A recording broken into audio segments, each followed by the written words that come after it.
Harka fuunee shamaa akkam jirtu kabajamoo dhaggeeffattootaaf daawwattoota keenya Kello miidiyaa irraa odeeffannoon irra of harkaa qabnu kunooti. Waraanni bilisummaa Oromoo kufee kuffisaa jiraachuu walii isaaf hime. Tibbana marii miseensonni WBO taasifatan ta'uu kan hubachiisu viidiyoon qoodame haala waraanni bilisummaa Oromoo irra jiru gabaabinaan osoo ibsamuu mul'ateera. Sagalee sanirraa jaallan hedduun ammallee diina kuffisee kufaa jira. Jaallan hedduun dugda diinaa irraa meeshaa fuudhee dhaaba kee ittiin cimsaa jira. Jaallan hedduun irrallee dhukaasee diina irraa fuudhee hidhannoo sitti guutuuf lolaa jira jedha. Itti fufuudhaan ati immoo dhaqxee akka harka isaa qabdee gaara baaftuuf abdii jabaan si eeggataa akka jedhu viidiyoo gabaabaan kun hogganni miseensotaaf osoo himuu hubatama. Haasaan kun eebba miseensota haaraa WBO tibbana taasifame irratti ta'u akka oollee amanama. Gidduu kana jechuun bitootessa 15 bara 2025 WBOn zoonii Arsadee kaadhimamtoota WBO leenjii waraanaa fi siyaasaa kennaafii ture xumursiisee itti gaafatamummaa isaanii akka baatanii waadaa galchee bobbaasuun himameera. Miseensonni haaraan kunneen humna afaan qawween Oromoo jala dhaabbatu qolachuuf of kennanii qabsaa'u akka qabanis dhaamameefii jira. Gama kaaniin gidduu kana suuraan hogganni WBO hawaasa waliin marii osoo taasisuu agarsiisu miidiyaa hawaasaan qoodamaa ture. Uummanni bal'aan taa'ee dhaggeeffataa akka jiru, namni uffata waraanaa uffatee jiru WBO ta'uun isaa kan himame fuuldura dhaabbatee gorsa osoo kennuu suuraa sanirraa argameera. Odeessa keenya itti aanuun wixineen labsii yeroo balaa tasaa uumamee humnaa ol ta'u sirna labsii yeroo muddamaa hojiirra oolchuu dandeessu paarlaamaaf dhiyaate. Itoophiyaa keessatti yeroo balaan tasaa uumamee fi to'annaa ala ta'etti sirna labsii yeroo muddamaa diriirsuu fi hojiirra oolchuu kan dandeessisu wixinee labsii hoggansa sodaa balaa kaleessa mana maree bakka bu'oota uummataatti dhiyaate irratti mari'atameera. Wixinee labsii yaa'ii idilee mana maree bakka bu'oota uummataa kaleessa gaggeeffame irratti dhiyaate kun wixinee labsii hoggansa sodaa balaa Itoophiyaa akka jedhamu yoo ta'u, sirna labsii yeroo muddamaa diriirsuu fi hojiirra oolchuu irra darbee hojiiwwan murteessoo ta'an kan of keessatti hammate ta'uu ibsameera. Wixinichi hojiilee balaan duraa fi boodaa hoggansa sodaa balaa Itoophiyaa bu'aa qabeessa taasisuuf dandeettii keessoo dhaabbilee federaalaa fi naannoo ijaaruuf balaan tasaa yoo uumameef humnaa ol ta'e sirna labsii yeroo hatattamaa diriirsuu fi hojiirra oolchuu kan dandeessu ta'uu ibsameera. Akkasumas karoora misooma waaraa fi ijaarsa nageenyaa walitti hidhuuf kan dandeessisu ta'uu mana marichaatti ministeerri waamamaa olaanaa mootummaa Tasfaayee Beeljigeen ibsaniiru. Labsicha keessatti dambiiwwan hundeeffama mana maree hoggansa sodaa balaa Itoophiyaan wal qabatan akkasumas hojii fi gaafatamummaa komishinichaa dabalatee daandiiwwan biroon hammatamuu eeraniiru. Labsichi labsii hoggansa sodaa balaa Itoophiyaa wixinee labsii lakkoofsa 16/2017 ta'uun sagalee guutuun koree dhaabbii dhimmoota hariiroo alaa fi nageenyaaf dabarfameera. Odeessa itti aanuun Gujii Baatti dargaggeessi falmataa muddaa jedhamu bifa qoor qalbii namaa sururuun dullaan caasaan mootummaa osoo tumanii argame. Oromiyaa keessatti aangoon gita isaanii olitti kan itti kenname milishaa mootummaa fi qaamoleen nageenyaa akka itti tole dhala namaa taasisuu jabeessaniiru. Inumaa gara jabina daangaa darbeen ilma namaa dararuu ammeessuu isaaniitu himama. Akka kanaan dargaggoo falmataa muddaa jedhamu jiraataa godina Gujii Baa'aan aagaa waayyuu ka ta'e badii tokko malee akka bofaa osoo tumamuuf viidiyoon agarsiisu miidiyaa hawaasaan qoodameera. Waraanni irra dhaabbatee osoo tumuu kan agarsiisu viidiyoon kun dargaggeessa jilbeenfatee akka hin dhaamne osoo gaafatu reebamu mul'iseera. Balaa waraanaa Oromiyaa keessatti adeemaa jiruun ilmaan Oromoo maqaa deeggartoota WBO jedhamuun dararaa ulfaataan irra ga'uun irra deddeebiin himama. Dargaggeessi kun badii tokkoon alatti reebamaa jiraachuu miidiyaa hawaasaan qoodameera. Oduu keenya birootiin Eertiraan hawwii ulaa galaanaa Itoophiyaan qabdu dogoggoraa fi yeroo isaa irra darbe jechuun qeeqte.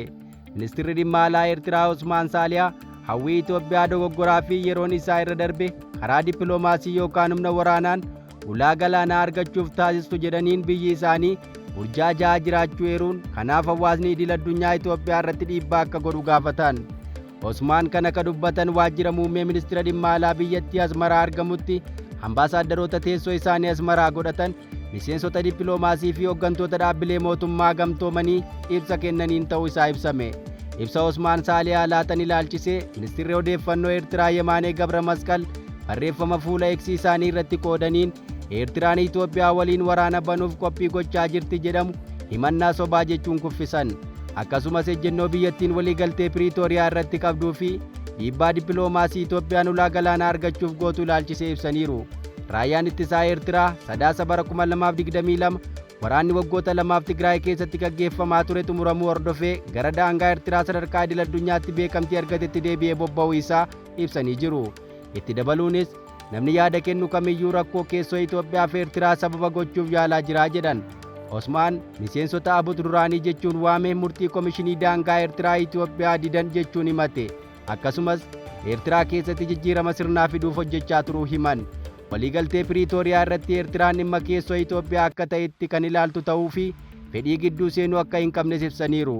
Akkasumas himata waldhabdee bulchiinsa yeroo Tigraay fi abut gidduutti Eertiraan harka qabdi jedhu kamiyyuu fudhatama kan hin qabne ta'uu himan. Yaada Osmaan kana wayita waldhabdeen biyyoota lamaanii cimee jirutti dhaga'ame.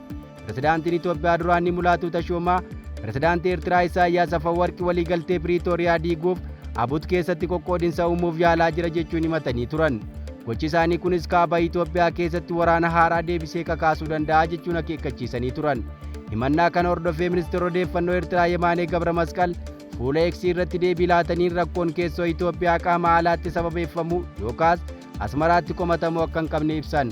Torban darbe pirezidaantiin bulchiinsa yeroo naannoo Tigraay obbo Geetaachoo Raddaa haala yeroo naannichaa ilaalchisee ibsa kennaniin gaazexeessitootaaf jeequmsa Tigraay keessatti uumame irraa fayyadamaa akka jedhan baay'eedha.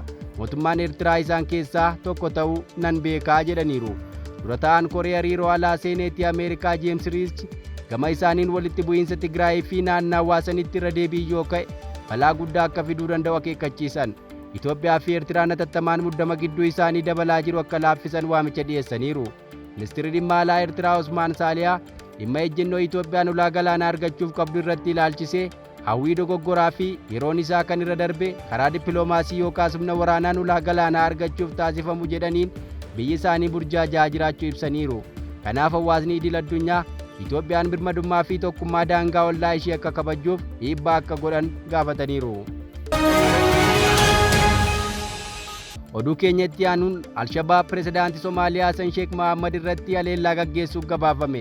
Mootummaan Somaaliyaa Alshabaab pirezidaantii biyyattii irratti haleellaa raawwachuu isaa mirkaneessee jiraachuu Debretsion afaan Amaariffaa gabaaseera.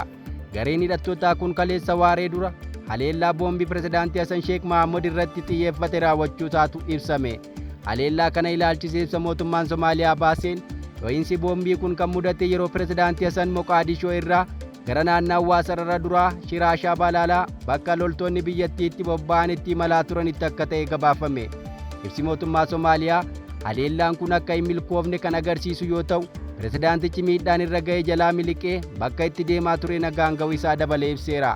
Mootummaan Somaaliyaa akkasaa jedhu malee jiraattonni bakka haleellaan kun itti raawwatee ijaan argan akka jedhanitti konkolaataan pirezidaantichi ittiin imalaa ture haleelameera jedhame. Akkasumas reeffa namoota afurii naannoo mana jireenyaa pirezidaantichaa arguu isaanii himaniiru. Alshabaab garee hidhattoota Somaaliyaa keessatti irra deddeebiin haleellaa raawwachaa ture yoo ta'u, haleellaan kaleessaa garuu bara 2014 booda Mohammed irratti xiyyeeffate isa jalqabaatii jedha gabaasni Debretsion. Gabaasichi akkanaa jedhu malee haleellaan kana fakkaatu bakka Abey Ahmed turetti dhiyeenya pirezidaantii kana irratti yaalamuun gabaafamaa tureera. Oduu keenya birootiin pirezidaantiin naannoo Sidaamaa weellisaa tokkichaa magaalaa Hawaasaa irraa ba'ee nama kiiloomeetira 30 hin deemne jechuun qeeqe. Weellisaa Hawaasa Sidaamaa biratti dhageettii qabu tokkichaan yakka malaammaltummaan pirezidaantii naannichaa irratti irra deddeebiin qeeqa laataa jira. Dhimma kana irratti deebii laateen tokkichaa osoo ija isaa hiinee lafa kiiloomeetira 30 Hawaasaa irraa fagaatu geessinee beekee hin deebi'u jechuun pirezidaantii naannichaa obbo Dastaalee Deemoo dubbataniiru. Yaada kanaanis namni pirezidaanticha qeequ kun beekumsa uumaatu akka hin qabnetti fakkeeffameera. Obbo Dastaan yaada kana ka dubbatan haala yeroo naannoo Sidaamaa keessa jiru irratti ibsa guyyaa kaleessaa miidiyaaf kennaniin ture. Artistii Sidaamaa beekamaan Yohaannis Baqqalee kan maqaan tokkichaa jedhamuun beekamu karaa fuula miidiyaa hawaasaa pirezidaantii naannichaa Dastaalee Deemoo dabalatee gochaa malaammaltummaa irratti hirmaataniiru jechuun qondaalota mootummaa irratti qeeqa kennaa jira. Qabsoo jalqabne kana hanga jira aangoorraa kaasnutti gonkumaa adda hin kunnus jedheera.